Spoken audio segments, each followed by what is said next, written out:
নমস্কাৰ বন্ধুসকল, কি খবৰ? সকলোৰে আশা কৰিছোঁ সকলোৰে ভাল। আজি হৈছে মহ খেদা উৎসৱ আৰু আঘোণৰ পূৰ্ণিমা। গতিকে আমাৰ ল'ৰাৰ গাটোত নাই, সি ইমানখিনি জনা হোৱা নাই যদিও সিও বোলে মহ খেদিব।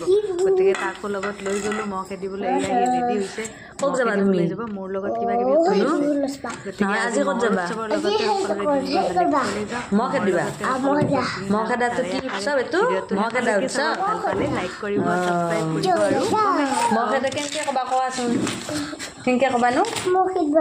ভালকৈ ক। পইচাটো আমি নিনো, আমি বেলেগে আমাৰ তাতে আহিলে আমি পইচা দিম, চাউল দিম। তুমি গাই দিয়া মোক গানটো।